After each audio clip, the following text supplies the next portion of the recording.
Coming up next, I'm going to give you 5 great tips from a wonderful entrepreneur that'll help you, and then how the pandemic has prompted a shift to the tech industry and how we can help you. We'll take your calls starting right now.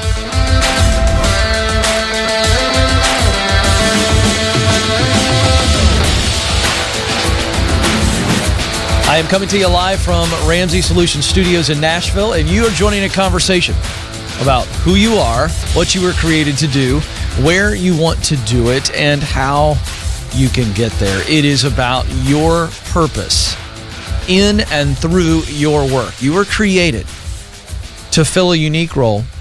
That means you are tremendously valuable and you are needed. You have a duty to show up and be the best version of you, because there's somebody on the other end of your gifts. Now, the 3 gifts that we look at to help you get clarity on who you are and what you were created to do are your talents. That's what you do best. Think abilities and qualities, hard skills, soft skills. Your passion, we define passion as the work you love to do. It's not about notoriety. It's not about money. It's the work itself. You love it. There's high emotion and high devotion when you're thinking about it and when you're engaged in that work. And then the final gift, your mission. These are the results of your work that matter deeply to you. All work creates results. And we all long to contribute with our work results that affect others positively and also reward us emotionally. So talent, passion, mission. Where those 3 gifts intersect, that's your sweet spot. And in that sweet spot, there are multiple jobs and multiple career paths. This is what a purpose sentence looks like. You use what you do best to do work you love, to produce results that matter deeply to you. So if you're watching right now and you're saying, Ken, I have no idea what it is, you're in the right place.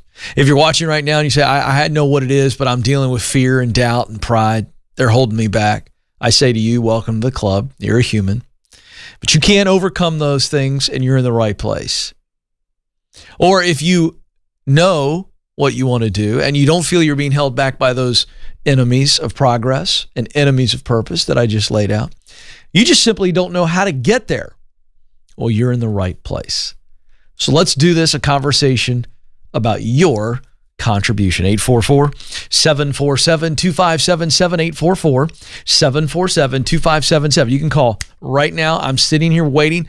Madison is standing by. She'll get you on. We've got a couple of phone lines open, and we're here Monday through Friday. So as you gain that courage, watch today. Know that I'm for you, and we are here to give you clarity. You have the answers. It's my job to get them out of you. Also, while you're watching, give us a thumbs up. If you're enjoying the program, subscribe if you haven't. We're growing very rapidly here on YouTube, and we're so excited and grateful for that. Share the message, because we're doing a different kind of talk show. No politics. We're talking purpose, and we're all united around that. So here we go. I love to share relevant data and stories with you as we open the program every day. And I got a great story. My kids, the Coleman kiddos, we've got 3, 14, 12, and 11. And one of our family shows that we love to watch is the Shark Tank. And it's fascinating to me how this has been going on for several years. At their young, tender age, they really love Shark Tank. And I've gotten to know Damon John and Robert Herjavec, sharks that are on the show, and they've told us that that is in fact the case. Children love watching the show. But nonetheless, recently Kendra Scott, who is the founder, CEO of the self-named jewelry company, and now has expanded into other items, she founded the Kendra Scott brand, and now it's over $1 billion in value. And Business Insider, great magazine and online content provider, recently interviewed her. And I saw this and I wanted to share some things with you who are wanting to start something, or you've recently started a side business. You've got that entrepreneurial bug in you. And this is going to really encourage you, because sometimes I think that you think that you're the only one doing this and you're the only one experiencing some of the stuff you're experiencing. So here's some great recommendations from Kendra Scott. I mentioned that she founded the business. This is her take after being on Shark Tank. She said, the American dream is still very much alive. I agree. This is her story. She launched a jewelry business in 2002 out of a spare bedroom with $500. Pretty glamorous, isn't it? I kid. Then she convinced local, I love this. This is the law of the zip code that I write about in my best-selling book, The Proximity Principle. The first place to start, there's 5 places I write about in the book. The first place is where you are. Call it the law of the zip code, which says you have everything you need to get started already around you. Kendra Scott got this. She starts in a spare bedroom with $500 and begins the process of getting her jewelry in local boutiques in her zip code. 8 years later, she opens her first store in 2010. It was on the heels of the Great Recession. In 2016, 6 more years later, she sold a minority stake of her company to the famous Warren Buffett private equity company, Berkshire Partners, at $1 billion. Folks, she sold a minority stake, not the whole company, a minority stake for $1 billion. That was a good day. Very good day. Do you think, by the way, when she's realizing this, I'm not talking about when they're negotiating. I mean like when the deal's done and they hand her paperwork, she sees the signature there. She's going, I just sold a minority stake. After all the crap I've been through, after all the fear, after all the doubt, after all the rejection, I just sold a minority stake of my company for $1 billion. Now she's in 100 stores and growing across the U.S. Here's her advice. I'm going to roll through these because these are self-explanatory. Number 1, she said, build the business first and fundraise later. Her mentor advised her early on, focus on developing the startup before you try to get fundraising. And what we're talking about here is equity. Now, can I just throw my 2 cents in there? I would say build the business first and don't even assume you're going to need fundraising through investors. Don't just assume that. Now, if that's a very viable option. But the point here is build the business, prove it, make sure that it works in your zip code. Number 2, know your numbers.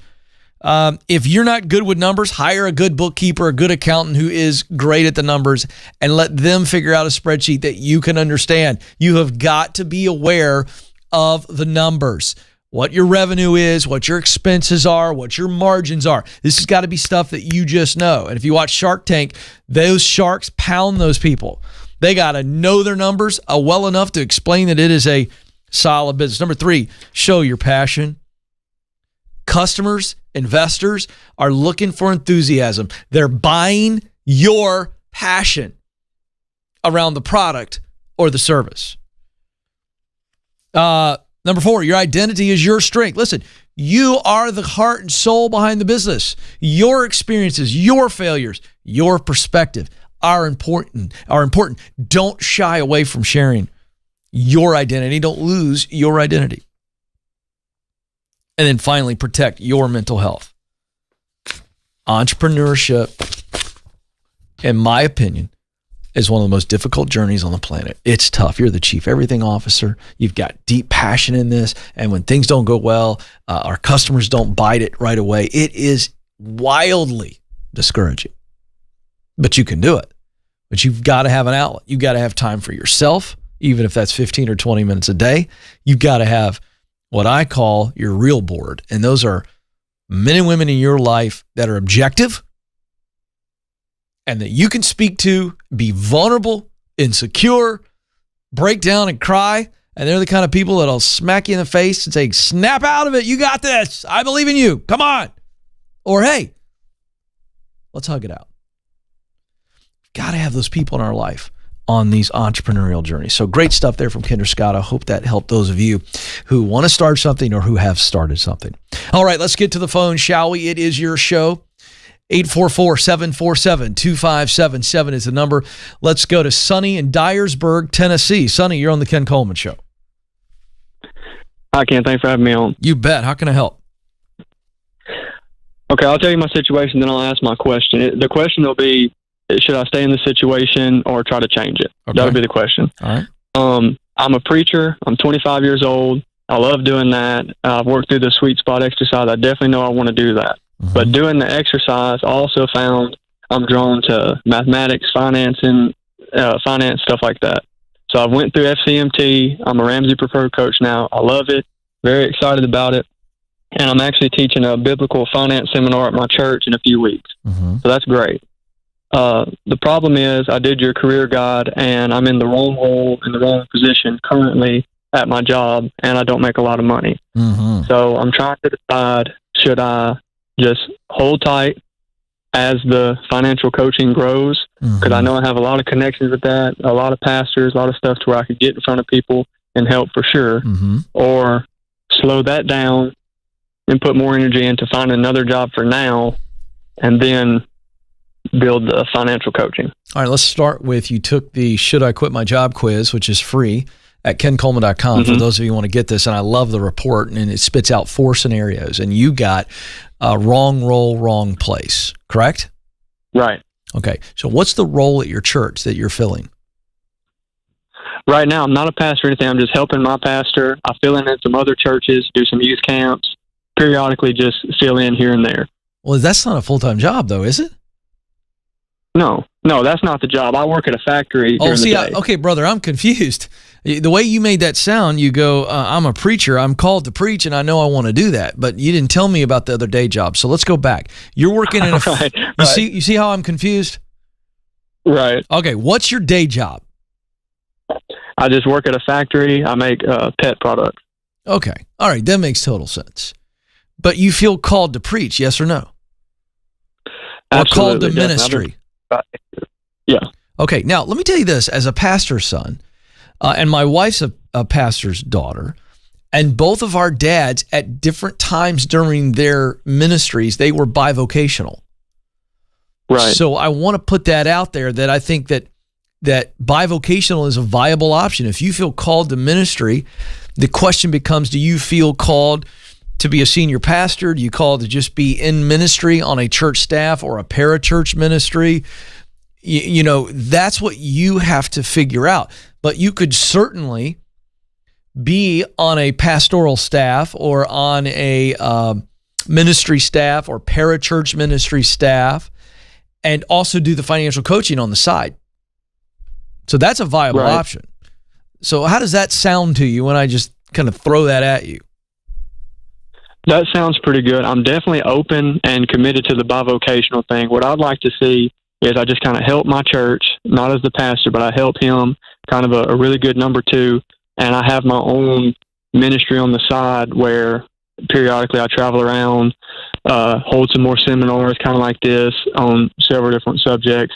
And I'd like to see more of the day-to-day of helping people with financial coaching. Yeah, to me, that's the dream. So like pairing up with churches. Yes. Yeah. To me, that's the dream job, is that you are successful at running your own financial coaching business. That's the dream. Right. Okay. So what I would tell you is, on the day job where you're just in the wrong, well, it's obvious to me why. And it's a day job, by the way. So here's my take on the day job, because this is actually, I'm really glad that this is the scenario we're dealing with, because I need to clarify this for those of you, we have new people joining the show all the time. I'm fine with you being in a day job and staying in a day job if it is simply, it's my base. It's keeping me stable while I am doing the things necessary, getting qualified, getting connected. And those are stage 2 and 3 of my 7 stages. And so once a person's clear, and you are clear, Sonny, then there's 2 options on the day job. Because I'm fine with you staying in the day job, but you just got to change your mindset to go, I'm not going to walk in miserable anymore on Mondays. I'm going to walk in with great attitude and effort, because this day job is what is funding my future. Do you see the shift there? Okay. So I'm fine with that. Now, here's another option. I'm also fine with you getting another day job where it is more enjoyable for you, and you are at least getting closer to the sweet spot, in the sense that you're doing something you're good at and you enjoy the work. And I would say that in this economy, we just saw some more numbers today, 6.9% unemployment. The economy is absolutely responding like we all knew that it would after the artificial suppression around the globe because of COVID-19.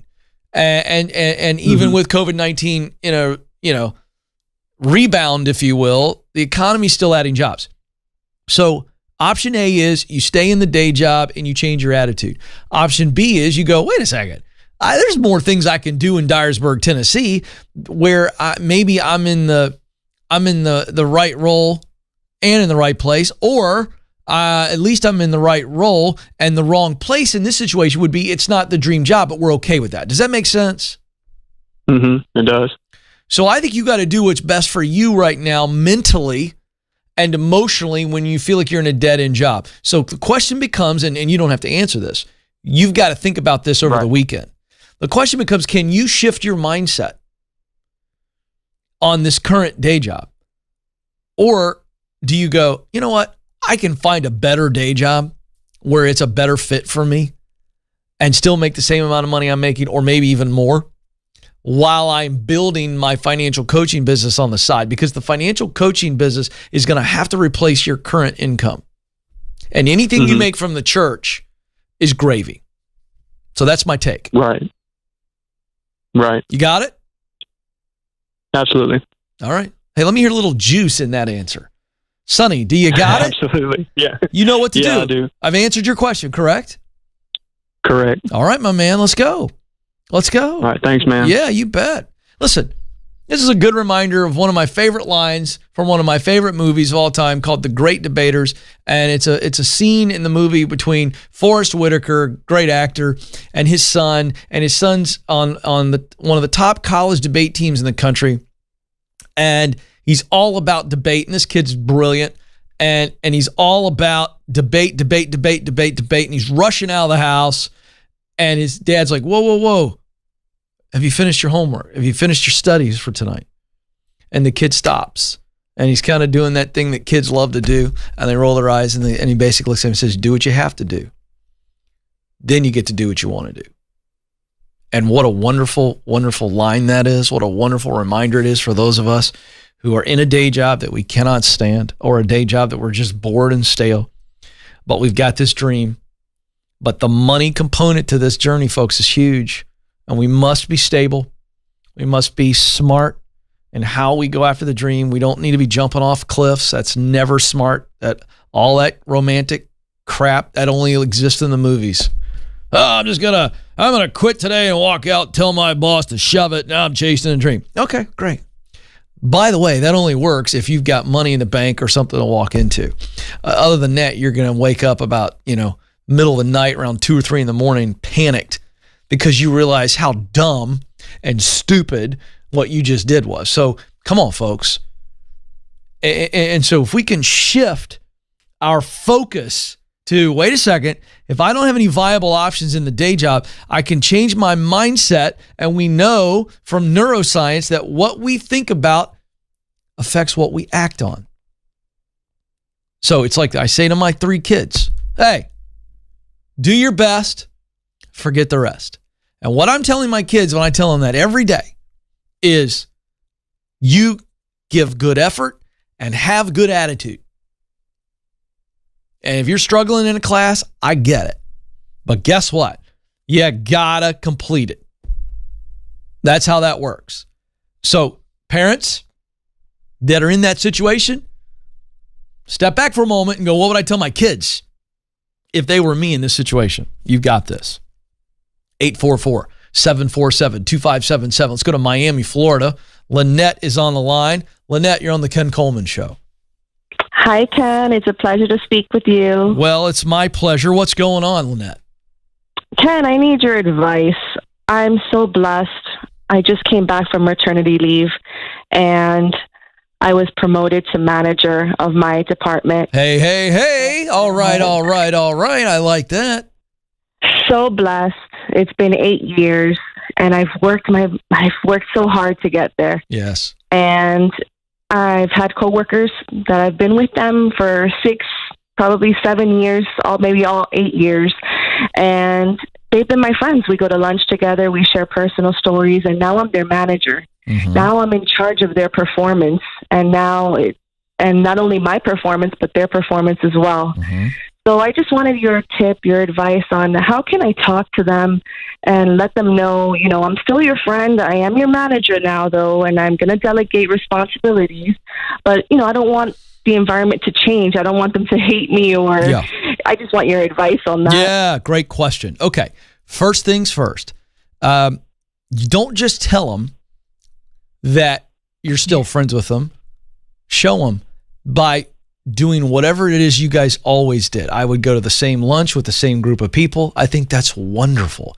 Just because you put on the leader hat doesn't mean that there needs to be this barrier. That is such a ludicrous and mind-numbingly stupid conclusion that a lot of people make. Oh, well, once I go to leadership, I can't fraternize with the people. That's so dumb. So I think the first thing is don't change any of those habits. You said there was a group of people that you guys went to lunch with and hung out all the time. Is that correct? Yes, it's the people I work with. They're now going to be, reporting to me, and we just always have lunch together. Stop. You got to stop thinking of them as now they're reporting to me. You've already got this thing up in your head. Here's the deal. Are they still the same people that they were before you got this promotion? Yes. Are you the same person that you were before the promotion? Yes. Okay, then. So nothing needs to change as far as the personal interaction. What will change is the professional conversations that you will have. That's what's changing. But here's the key to this. I would meet individually with every one of them and go, I'm so excited about this. And I cannot even tell you how excited I am that I get to lead this team because of how well I know all of you and how much I love all of you. And I just want you to know our relationship isn't changing. In fact, I think it's going to get better because I know that if I help you all win, I win. And it's so exciting. So my job is not to tell you what to do. You are not reporting to me. We are working together. We are a team, and I want to help you win. And so I'm so excited. And I want to start with, hey, let's work together and let's come up with a one-page description of what you think is a win for you in the job and what you have been needing from leadership. And then let's make sure that we're clear on key responsibility areas and measurements. And my number one role now is to help you win. And you got a friend in the leadership position. And I care deeply about helping you win in your job. Now, what do you think that sounds like to them? Sounds perfect. That's what I would want to hear from my own manager. By the way, you just said it all. You need to be to them what you have always wanted a manager to be to you. That becomes the litmus test. You are so smart, Lynette, and keep it to that. Write it on your mirror. Put it on your desk. I'm not kidding. It's true. I know. It's the golden rule. Do unto others as you would have them do unto you. Treat people the way that you want to be treated. You have been following leaders for a long time. Write down on one sheet of paper all the things that you appreciated. And then do a line down the middle on the other side of the paper. Write down all the things that you thought were wrong and drove you crazy and were not honoring people. And that becomes your never do list. But people make leadership so complex. And folks, listen to me. Lynette, listen to me. It's about serving. And when they feel like you have not changed at all relationally, that's 90% of the deal. The other 10% is you making sure they know that now as their leader, you are serving them and you just want to help them win. And you want them to speak into what winning looks like in their role. And Lynette, you're going to be the greatest leader they've ever had. And your friendship will actually grow. So there you go. Thank you so much, Ken. You bet. Thanks for the call. Oh, I like those kind of calls. Folks, leadership is actually really simple, but it's also really hard. Wait a second, Ken, you're all confusing now. What's going on? Is the medication wearing off? No. Leadership is hard because you are dealing with people, and we people are messed up. And when we're messed up and hurt, we say and do dumb things. And managing and leading people will always be really, really hard emotionally on you and mentally, but it's actually simple. What makes it hard is that even though leadership is simple in that you serve and you cast vision, you guide, it's also, as far as the actual act of what you need to do and how you need to do it, it's fairly simple. But it does not mean that it is going to be an easy journey, because it is not. It is not for the faint of heart. But keep it simple. And keeping it simple in what you do and how you do it as a leader will allow you to excel and get through the hard parts of leadership. That's what I'm saying. So just a little extra nugget there. 844-747-2577. Let's go to the chat room. And then I've got an update, some more great information about the massive shift happening in our economy and around the globe. People saying, I want to get into technology, and why I'm so excited. I'm doing the excited hands, the Will Ferrell move from Wedding Crashers. You know what I'm talking about? Remember that in the velvet robe? You know, he was very excited. It's one of my favorite all-time moves right there. I'm very excited about our partnership with Bethel Tech because it's going to really help this shift. All right, let's go to the chat room. I love that Madison was basically the only one that knew the move, but that's fantastic. Mark writes in, have an opportunity to make more money as a CNC operator by completing a certification. However, I'm very nervous to try because of my dyslexia. What should I do? Oh, this is near and dear to my heart because I've got a child who has dyslexia, and this is tough. It's hard stuff. But it is a challenge that you know, Mark, that you can't overcome, and you have overcome it. And I want you to draw from your experience, and I want you to draw from the toughness that you've developed getting through school with dyslexia. Because unfortunately, in America, our schools and our teachers and our classrooms are ill-equipped to help kids with dyslexia and adults with dyslexia. It's unfortunate. It's not an evil thing. It's just there's not been enough attention on this because those dyslexic minds are our brightest thinkers. And they're not dumb. But unfortunately, the one-size-fits-all conveyor belt education that we do in this country can really, really harm and really hold folks with dyslexia back. So you do have some experience. You do have some toughness. You're going to have to go in and go, no, wait a second. This is another test. This is another course that I've got to take.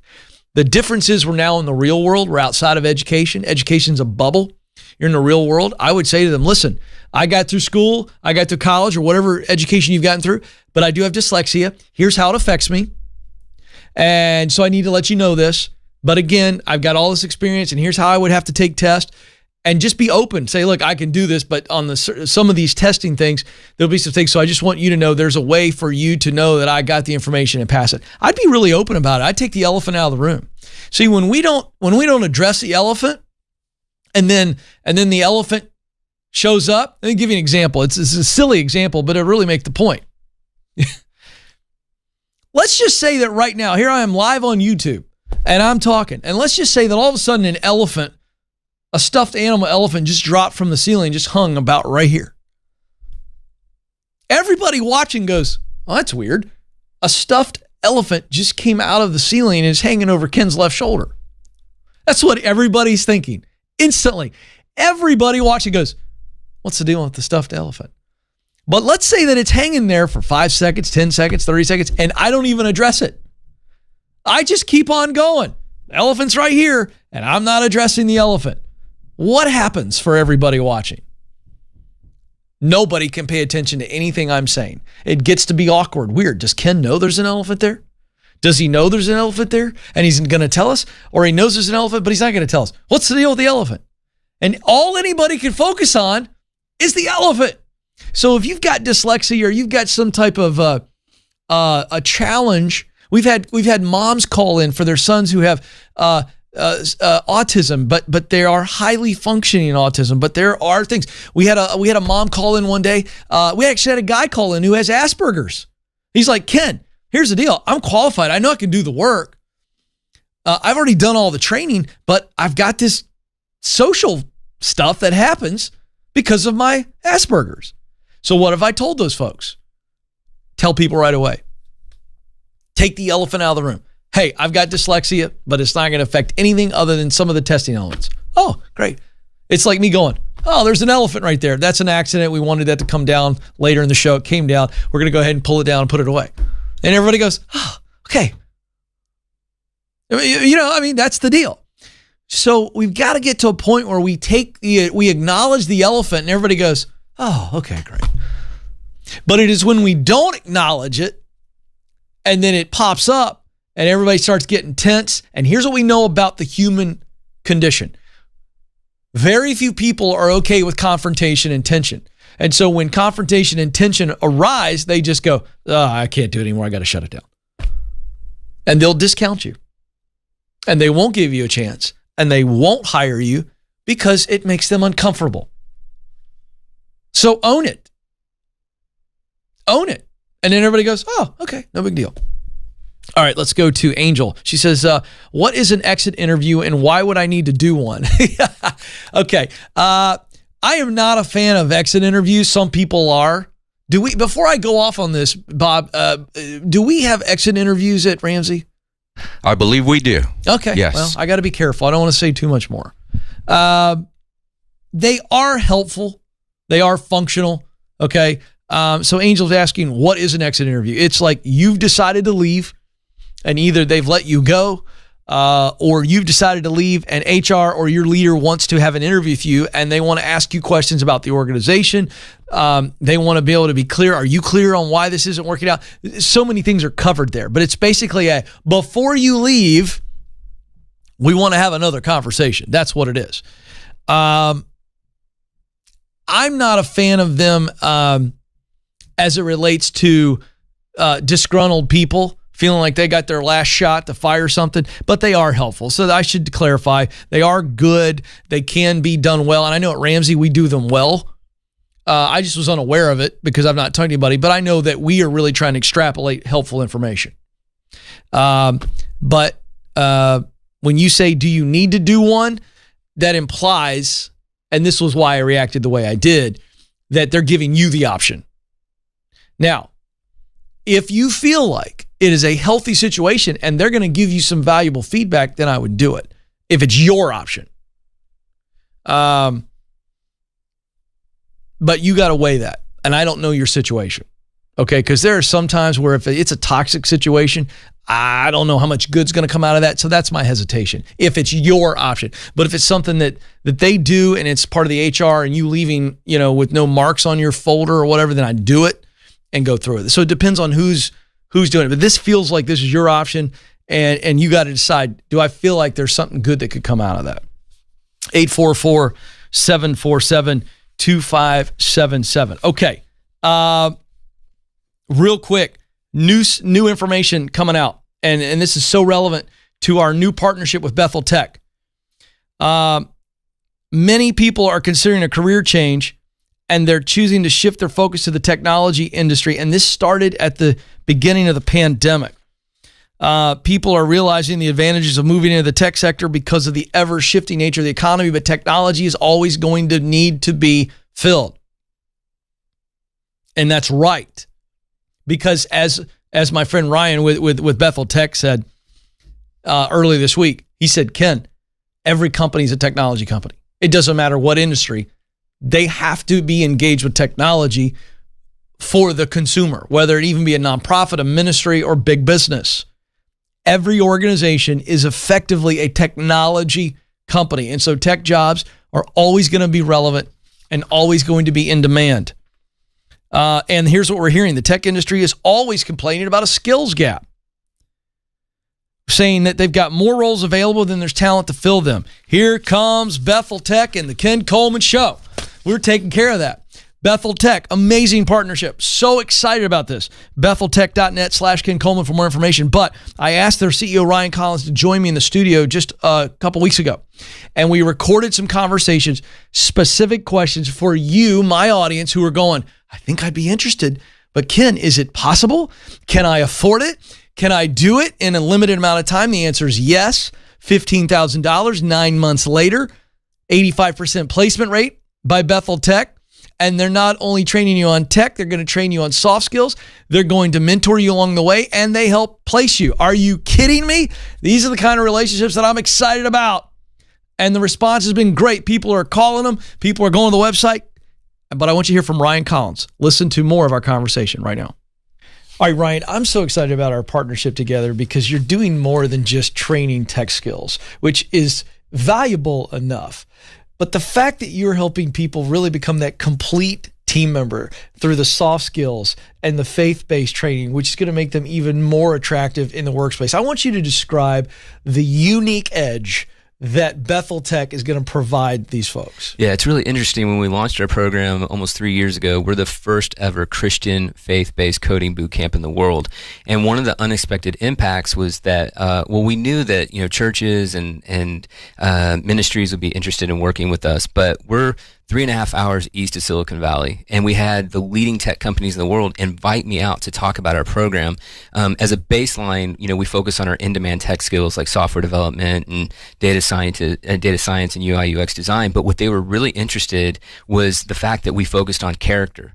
So things like a healthy relationship and community, brave communication and conflict resolution, accountability, nobility, trust, culture of honor. And so these things are things that we know, these are all based on biblical principles, but they're also the same types of soft skills that they're investing millions of dollars to improve workplace culture. So that we got invited to these companies, not just because of the tech skills, but because of the soft skills. And that's what they're looking for. I had a CIO tell me recently, he's like, look, Ryan, I want high skill, but I also want high character. And if I had to choose between the two, if I had, let's say, an A skill level coder or technology, or a C in terms of their character, and I reverse that and I had A character and maybe a C in terms of skill, I'd take the high character person over the high skill person any day of the week, because I can teach them the skills once they're in here. I can't really teach them the character like you guys can. So that's what we appreciate about you guys. And they see us as the first ever values-based, purpose-driven boot camp in the world, which is super exciting. It's super exciting, and it's really important because it makes them more valuable.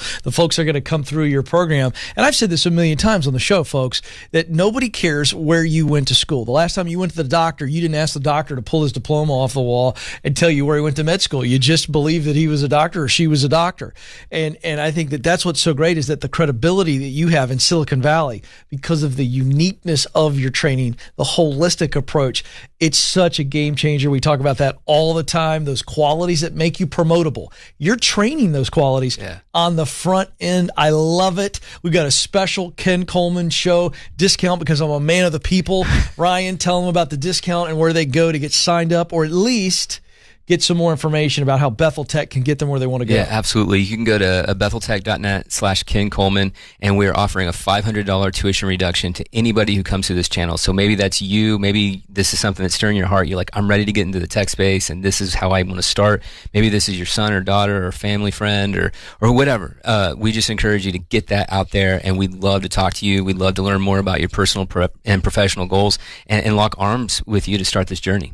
Folks, listen to me. You're 9 months away from an unbelievable ladder that you can climb for the rest of your career. I don't know why you wouldn't at least go to Bethel Tech and talk to them and get the opportunity to learn more and more and more about where you can end up. You got to go right now. Trust me, go. All right, folks, these are the relationships that I've told the team. We've got to have partnerships like this so that as we're giving people advice and helping them get clear on what their dream job is, that we can point them to people that can help them in areas where I can't help them. And I can't train you in technology, but I vetted these folks. What a great company. 85% placement rate, 9 months, $15,000. And let me just give you the context, folks. If you go get a computer science degree, you're looking at $180,000. Yeah, I'm letting that sit for a second because some of you fell out of your chair. And 4 years. Some of you are going, that's the problem. I know that. I can't do 180 grand. I'm not going to go into debt for that. I can't do 4 years. I'm 35 years of age. I got 3 kids, 2 dogs, a couple goldfish, whatever the situation is. But I can tell you this, you can save 15 grand. You can cash flow your way through that with a second job delivering pizzas. 9 months. And folks, you're talking about jumping into a $65,000, $75,000 a year job, maybe even 6 figures out of the gate, but within a couple of years, you're on that ladder. And you're relevant in the economy no matter what happens? Are you kidding me?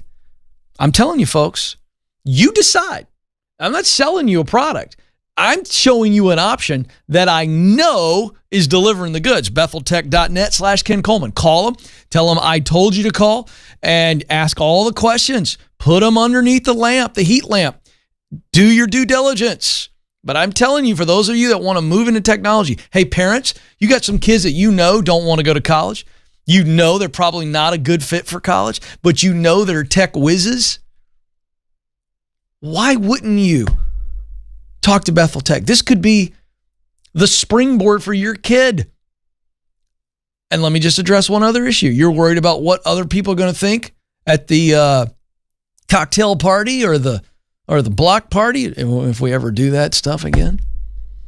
You're worried about what other people think. Did Junior go to college? No, he went to this 9-month program, but just got a job making 60 grand. You think they're going to be impressed with you and your kid? Yeah, they will. Because their kid's eating ramen noodles and got student loans they can't afford and a degree they can't use. Come on, parents, wake up. Wake up. This is a great option. I'm so excited. So again, BethelTech.net/Ken Coleman. Call them, talk to them. You're going to find out that this is a wonderful path for you or somebody that you love. All right. My time is almost up, but before I let you go, remember, you do matter. You do have what it takes. Thank you so much for joining us. Until next time, this is the Ken Coleman Show. Press on.